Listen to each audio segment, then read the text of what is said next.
But this year, one of the things you guys mentioned that's exciting is the scaling of text diffusion models and just a different exploration of text diffusion. Can you talk about what that is and what the possibility it holds? Sort of different kinds of approaches than the current LLMs. Yeah, so we talked a lot about the transformer architecture and the autoregressive transformer architecture specifically, like GPT. And it doesn't mean no one else is working on anything else. So people are always on the, let's say, lookout for the next big thing. Because I think it would be almost like, stupid not to. Because sure, right now, the transformer architecture is the thing and it works best. And there's right now nothing else out there. But, it's always a good idea to not put all your eggs into one basket. So people are developing other things, alternatives to the autoregressive transformer. One of them would be, for example, text diffusion models. And listeners may know diffusion models from the image generation, like Stable Diffusion popularized it. There was like a paper on generating images. Back then, people used GANs, generative adversarial networks. And then there was this diffusion process where you iteratively denoise an image, and that resulted in really good quality images over time. Stable Diffusion was a company. Other companies built their own diffusion models. And then people are now like, okay, can we try this also for text? Doesn't, make intuitive sense yet, because it feels like, okay, it's not something continuous like a pixel that we can differentiate. It's like a discrete text. So how do we implement that denoising process? But it's kind of like similar to the BERT models by Google. Like when you go back to the original transformer, so there were like the encoder and the decoder. The decoder is what we are using right now in GPT and so forth. The encoder, it's more like a parallel, let's say, technique where you have multiple tokens that you fill in parallel. Instead, so GPT models, they do autoregressive one token at a time. You complete the sentence one token at a time. And in BERT models, you have a text, let's say a sentence that has gaps. You like mask them out, and then one iteration is filling in these gaps.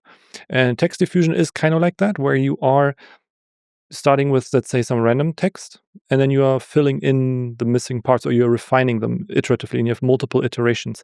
And the cool thing here is that this can do multiple tokens at the same time. So it's kind of like the promise of having it more efficient.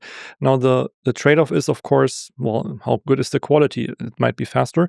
And then now you have this dimension of the denoising process. The more steps you do, the better the text becomes. And people, you can scale it in different ways. They try to see if that is maybe a valid alternative to the autoregressive model in terms of giving you the same quality for less compute. Right now, I think it's, there are papers that suggest, okay, if you want to get the same quality, you have to crank up the denoising steps, and then you end up spending the same compute you would spend on an autoregressive model. The other downside is, well, it's parallel, which sounds appealing, but some tasks are not parallel. Like, like reasoning task tool use, maybe, where you have to ask a code interpreter to give you an intermediate result, and that is kind of tricky with diffusion models. So there are some hybrids, but the main idea is, can we parallelize it? And so, interesting avenue. I think right now, there are mostly research, let's say, models out there like Lada and some other ones. I saw some by startups, some deployed models. There is no big diffusion model at scale yet, like Gemini, ChatGPT scale on that level. But there was an announcement by Google, or like a site where they said they are launching Gemini Diffusion, and they put it into context of their, I think, Nano 2 model.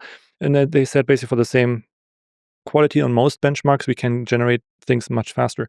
So you mentioned what's next. I don't think the text diffusion model is going to replace autoregressive LLMs, but it will be something maybe for quick, cheap at scale tasks. Maybe the free tier in future will be something like that. Mm-hmm. I think there's a couple examples where I've heard that it's actually been started to be used. I think to paint an example of why this is so much better, for example, when GPT-5 is taking 30 minutes to respond, is generating one token at a time. And this diffusion idea is essentially generate all of those tokens in the completion in one batch, which is why it could be way faster. And I think it could be suited, the startups I'm hearing are like code startups where you have a code base and you have somebody that's effectively vibe coding and they say, make this change. And a code diff is essentially a huge reply from the model, but it doesn't have to have that much external context, and you can get it really fast by using these diffusion models. So that's what I've heard of. One example is that they use these text diffusion to generate really long diffs, because doing it with a autoregressive model would take minutes, and that time for like a user-facing product causes a lot of churn. So like every second you lose a lot of users. So I think that it's going to be this thing where it's going to grow and have some applications. But I actually thought that different types of models were going to be used for different things more sooner than they have been. So I kind of trade off. I think that the tool use point is the one that's stopping them from being like most general purpose, because like Claude Code and this ChatGPT with search, like the autoregressive chain is interrupted with some external tool, and I don't know how to do that with the diffusion setup. So what's the future of tool use this year and then in the coming years? Do you think there's going to be a lot of developments there? How that's integrated to the entire stack? I do think right now, I mean, it's mostly on the proprietary LLM side, but I think we will see more of that in the open source tooling. And I think, I mean, it is a huge unlock, because then you can really outsource certain tasks from just memorization to actual, like instead of having the LLM memorize what is 23 plus 5, just use a calculator. So do you think that can help solve hallucination? Not solve it, but reduce it. So still the LLM needs to know what, like when to ask for a tool call.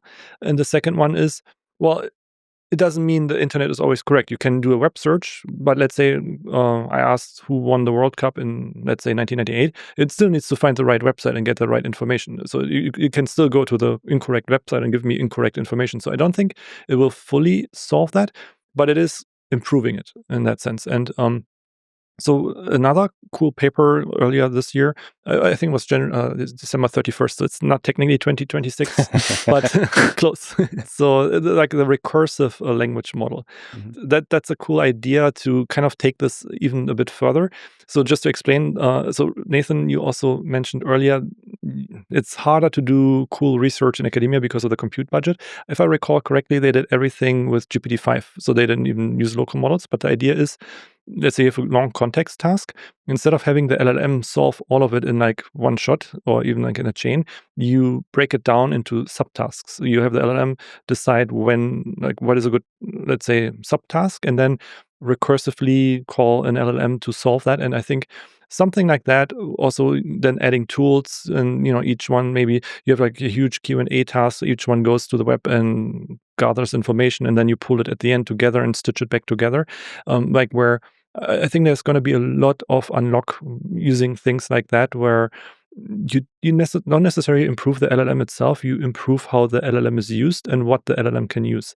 One downside right now with tool use is you have to give the LLM permission to use tools. And that will take some trust, especially if you want to unlock things like having an LLM answer emails for you, or not even answer, but just sort them for you or select them for you or something like that.